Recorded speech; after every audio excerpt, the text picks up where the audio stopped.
Welcome, welcome, welcome, everyone. Welcome back to NAWBO on the Go.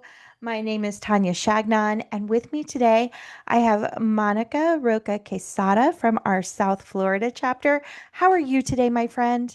I am doing amazing. Thank you so much for having me. The best answer ever. Um, so we're gonna just jump right in. Personal question. Um, what is something that you enjoy doing when you're not working that helps relax you? Building Legos. It is like my favorite thing to do. It's tactile enough that my analytical brain stops thinking about the to-dos and what didn't get done because you actually have to focus. And my husband and my children laugh at me because I have this entire mise en place. Like I have to organize my pieces by color, by size. Oh, that's Like it's so I fun. will not start the build until we are properly set up. Like there is a process to this, and I find it super relaxing, like honestly. I love that. And so everything behind you are Legos that Lego projects that you've worked on. Yep, everything. And it goes up higher. There's two more rows up there. I'm actually running out of space. I've had to like evict our books out of my office to make space for the Legos, like Simba, Stitch, all of this back here is Wicked. Oh my gosh, that's amazing. So tell me, do you find a correlation between building your Legos and building a business? 100%. I do. I do. And it's interesting because there's also a roadmap, right? Like you can't Right. build Legos without this roadmap. And even though you know what the finale is going to look like, it's really about the journey of getting there, right? And what that journey teaches you on the way. Like if anybody has built a Lego set that is all the same color, right? Like to give you an example, Simba. It's a hard build because the pieces tend to look together, right? And so they tend Right. to look very similar. And so the path of getting there, you have to be disciplined. You have to slow down to ramp up, right? Like setting up your pieces, setting yourself up for success. You have to plan out how long is this going to take, right? Like if it's, I don't know, 3,000 pieces, I'm not going to build that in an hour. I'm going to need a few days. So what does that look like, right? Where am I going to place this? Like there's definitely a lot of organization to it, which is very similar to how you build your business and how you scale and grow. What does a 3,000 piece Lego set look like? Lego build look like? Um, so I would say Simba's probably about 3,000. So they're not that big. Wow. They're just a lot. Like there's a lot of intricacies, right? Yeah. And sometimes you can't really envision what it's going to look like. And what I love about Lego that most people won't know is sometimes they will, I wish you could see, you can't see the bonsai tree. Some of the pieces are like recycled from other builds, right? So sometimes you'll look at like a lot of the botanicals and they're actually like, it's a mini frog that's on the end, right? So the Oh, way that the creativity of the engineers of Lego to me is it's very interesting when you get into it. And for amazing. those of you that don't know, walk into a Lego store and ask for a Lego passport, and you can have it stamped at any of the stores that you visit across How fun the is that? yeah, So lean a little bit like this. Nope, the other way. the other way. So those flowers are Legos. Yes, the flowers are Legos, and then above that, you probably can't see, but those are all the current F1 teams except for Cadillac. That's there. I'm a Wow. big F1 fan. And so that the Pixar light is also Lego. Yeah. Oh, that's so fun. Okay, we could do this all day. Time to move on. Okay, we're going to talk about business owners and finances and how it's not scary. It's scary, but it's not scary. It's not scary. I think we have to move away from thinking that it's something that we don't understand into really looking at trying to understand the story that the numbers are telling us, right? Like I more recently I've really started to embrace curiosity for everything, right? Hmm. And if you feel like I don't really know what's going on or something doesn't feel right, the numbers are telling you a story. It's all about how you interpret that data to help you make better decisions. And when you take away kind of the nuance or the fear factor or even being vulnerable and feeling uncomfortable with it, you can really start to interpret, and then it becomes fun, right? Because I mean, again, if you like Yeah. that type of thing, right? Like if you like following the roadmap, if you like looking into like what does this data set tell me, right? Like if I can replicate this, what does it mean? Right? If I can move, there's 16 different drivers in your business, and if I can move one or two, what impact is that going to have, right? What Right. change does that give you? There's it can be fun. I try to tell that to people and they look at me like I'm crazy, but you can tell from my voice that I do get excited. Yeah, yeah. And you can compare it to your F1 team with all the different drivers on the F1 team. Listen, don't even get me started. If you want to understand leadership, F1 is the way to go, right? Oh, see, you're gonna Leadership, come back. strategy. Yeah, 100%. I'm gonna have you come back and we're gonna talk about that. So tell me why business owners still feel financially stressed even when revenue is growing. you know, revenue is it's a vanity metric, right? It's top line revenue. We walk around and we're like, we want to gross, X amount. I want to gross 1 million. I want to get, and that's great to have a goal. But really what you want to be looking about, what you want to look at is how much am I keeping? What's my Mhm. profit, right? And how much cash flow do I have? Like cash flow, when I talk about it, I feel like it's so underrated because this is what we saw during COVID, right? Like we had well-running machines. So we sold something, we collected money, we were able to get through it. What we didn't have was cash flow, money sitting in the bank, our rainy day fund, right? Yeah, And so when you start looking at the numbers, like, okay, I'm gonna grow my top line revenue, but I'm also gonna grow my profitability, what I get to keep and what I'm saving for my rainy day, like that's when it gets interesting, right? When we start talking about, and for a long time, and I'll be honest about this, for a long time, I was like, I'm never going to sell my business. Now, as I'm getting to year 14 of being in business, I'm like, you know what? Like, yeah, maybe I do want an exit. And that's when cash flow becomes super important because they're going to purchase your business for a multiple of that number, right? Like, how right. much does your business keep?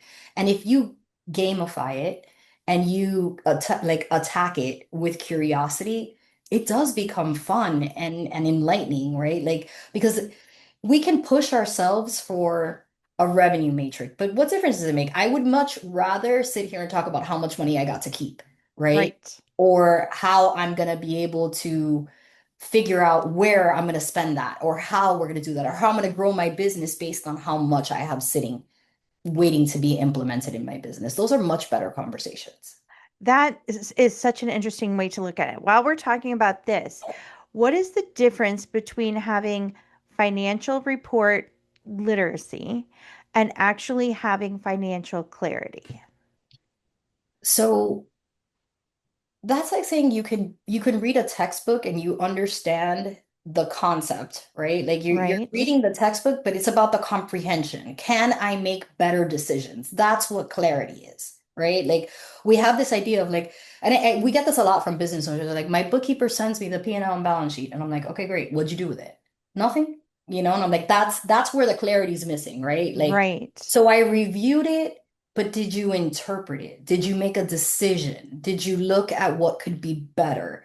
Did we analyze? And I say these words and they sound intimidating, right? But like, and I don't mean it to be like when I say, did we analyze costs, like are costs going up or costs going down, right? Can I Right. understand why that's happening, right? Did my payroll expense go up? Did it go down? Did I keep more money?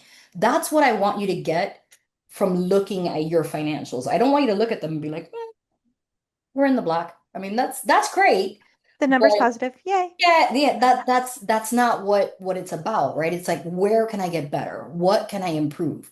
What do I need? And there's things that we talk about and maybe we don't talk about enough, right? Like leads and conversions are a revenue metric, right? So it's Mm-hmm. like how can we get better at that? How can we close more leads? How can we have more qualified calls, right? How do we increase our conversion? That's all going to lead to increasing your revenue. That's a fun conversation. That's amazing. Small business owners have bookkeepers, and basic bookkeeping. When do they need to, at what point in their business do they start needing strategic financial guidance?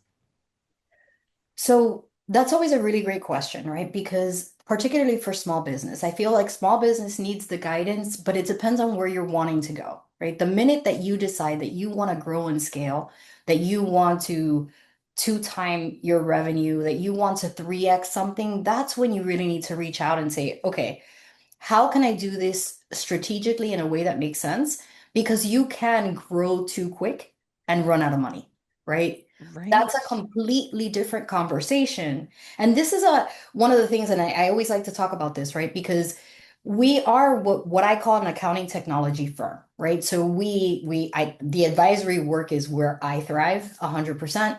But we do bookkeeping, we do consulting training and all of that. You need to make sure or my recommendation for all business owners is make sure that you understand the scope of what your accounting and finance team does, right? Because sometimes we have expectations from our bookkeepers that they're going to let us know if there's a problem, that we're going to understand. They're going to guide us through something, and that's not in the scope of what you're paying them for. So it's really important that Interesting. we understand that, right? Like, or I'll Yeah. get conversations from clients who are like, "Oh, but I thought my CPA would tell me that."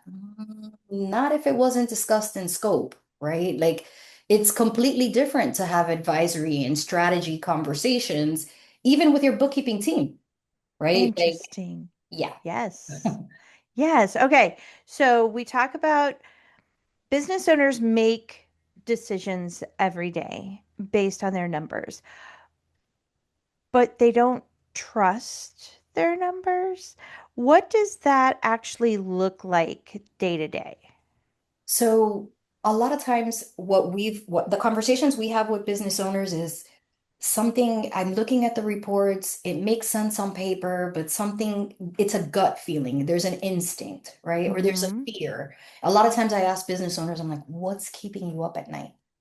What is it that keeps you? Are you worried about payroll? Are you wondering if you're going to have enough cash come in, right? Like, because on paper, things can look very different, but we're having a different conversation with cash flow. It's timing.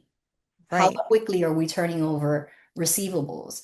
Can we slow down how fast like cash is coming out, how quickly we're paying, right? So we can't just really look at the financials without diving into how those numbers, the story, how they convert, right? Yeah. That's the story. Like it's great if we're looking at your profit and loss and you gross this, let's say, I don't know, you had $30,000 this month, but if you only collected 10, we might have a problem, right? Yeah. Yeah. So we need to understand how all of those numbers are working together. I love that. And are there warning systems when a business has outgrown its financial systems? There definitely are. Like right now, I remember when I first opened my business back then, the average number of apps that a business owner was using was like six or seven, right? Mm-hmm. Now we're at like 13 to 14. And so I think it's not about outgrowing, it's about automation. It's about how well are these systems connected and what can I streamline, right? Um, with AI, there's always a conversation of like, how can I lower my head count? That's not always what I see in the finance world just yet. I think it's about understanding how quickly can we convert this data into usable information. That's what Okay. we're trying to do. How do you help business owners move from reactive decision making to actual strategic growth? So that's the difference between, if you ask me, that's the difference between having a bookkeeper, having a CPA, and having a CFO, right? So your bookkeeper is pretty much dealing with your day-to-day, what is happening current, right? And your tax professional is working on what happened last year and possibly what's going to happen in the future if we're talking about tax strategy, right? Mm-hmm. But your strategic advisory person is going to be the person that's looking forward. Where are you trying to get to? How much resources do I have to get there? How quickly can I get there without running out of cash? I That's love a that. completely different role. And what do most business owners misunderstand about cash flow and profitability? They're completely different numbers, right? Like you can be profitable and have way too high overhead. You can have your margins, right, and be Interesting. spending too much money. Interesting. So tell me more about that. So when we talk about profitability, we're talking about what did you sell and what did it cost you to sell it, right? That's going to Right. give you whatever your gross profit is. But when we talk about cash flow, it's how much are you keeping after you've paid your overhead, after payroll, after marketing expenses, after all of those things, what are you keeping, right? Because you could have a highly profitable company and spend a lot of money.